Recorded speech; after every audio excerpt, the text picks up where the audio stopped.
you're misunderstanding a lot of things. Number one, and we know, but even so, we know that the Hadith are simply, this is the most damning indictment because it covers all the Hadith. They're simply not historically valid. You can't have a word of mouth over 2 centuries.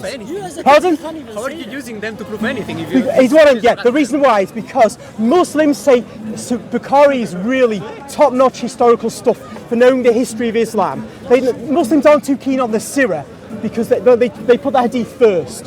And there was a big dispute amongst Muslims in the early centuries between the philosophers and the legalists and the Hadith scholars. And the Hadith scholars eventually won after great persecution. But the Hadith are being the centerpiece of Islam. Without the Hadith, you've got no Quran, no Islam. And the reason is, one wouldn't know where the Quran comes from, how it was compiled without the Hadith. You wouldn't know it's from heaven, from the angel Gabriel, without the Hadith. That's why it's so central. 100% Hadith is essential. Yeah. No so hadith, then, no that's why I think the Quran only Muslims are crazy. They're just mad. But you heard of Quran only Muslims? The Quraniyun, Yeah, they're just mad. They're mad. Irrational. But you see, given that the Hadith is central, I talk about that because you cannot have a valid word of mouth transmission from the first century of Islam over a 200-year period to say that actually carries accurate information. Yes. It can't be done. Because anthropologists have looked at different cultures where you have word of mouth transmission and it distorts over time.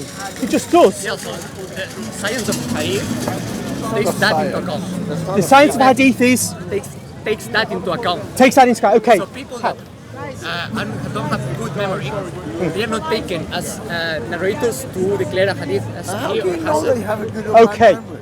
Okay. So here I've got something. I have to photocopy because it's too big.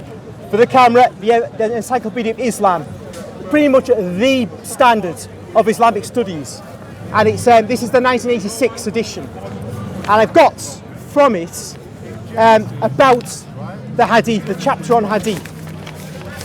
I just want to read it about these men, that allegedly about whom there's a science, these transmitters.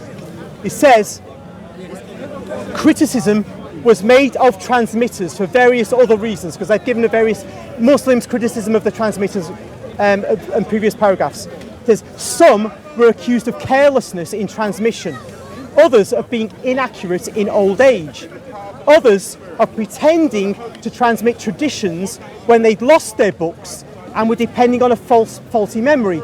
Al-Hakim, who died in 1014 of the year of our Lord, accuses some of tracing back to the Prophet traditions which went back only to companions or successors. So this is part of the science of Hadith to explore. But then it goes on, it says, as a result of the effort to investigate the genuineness of traditions, biographical works were compiled regarding the people who appear in the isnads.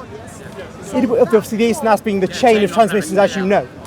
It was important to know the years of their birth and the death, for this shows whether they could have met the people they're said to have quoted. Statements were also recorded regarding the degree of their trustworthiness, but these raised problems, for they were frequently contradictory.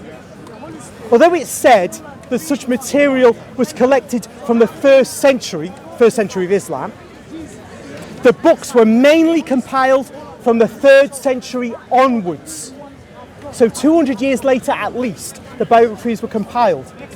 Arabs, it says here, this is again the Encyclopaedia of Islam, it says, Arabs were notable as genealogists, and therefore one may not unreasonably assume that while the books began to appear comparatively late, materials for the earliest periods were available.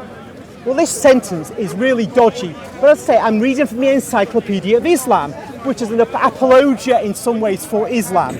If it's saying the Arabs were notable as genealogists, it gives no support for that. Not at all. And it says one may not unreasonably assume that while the books appeared late, materials for the earliest periods were available. But they're just assuming that. there's no documentary support to say there were early materials. But anyway, just going over past that apologia for this dodginess of transmission in the isnads. It says books were also written confined to traditionalists. And he goes on. Anyway, that's that bit. The relevant part after that,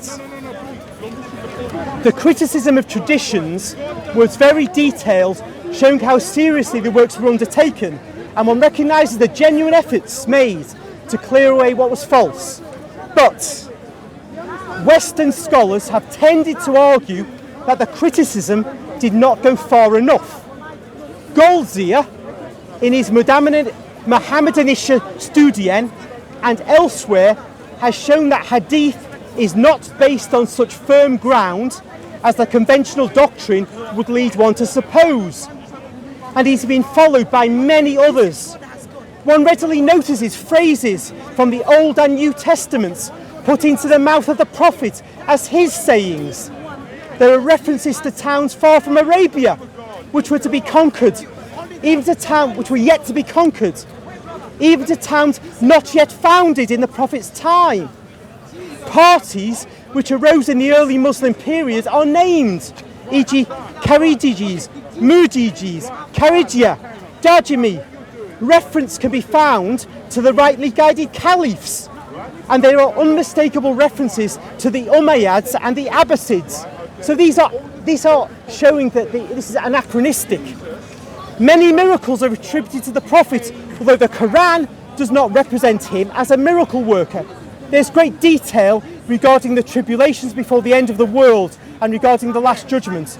There are also elaborate descriptions of heaven and hell. The Western mind finds it difficult to accept such material as genuinely coming from the Prophet. Professor J. Schacht has argued cogently that isnads grew as time passed, and so legal traditions, which belong to a later period, were eventually traced back to the Prophet. While one does not, and this is again the apologia of the Encyclopaedia of Islam, while one does not feel justified in explaining away the whole body of tradition on these lines, it's quite clear that much material coming from a later date has been attributed to the Prophet, and this makes it very difficult to find a satisfactory criterion by which one may recognise what is genuine. So even the Encyclopaedia of Islam is saying this is a problem, there's not an historical validity here.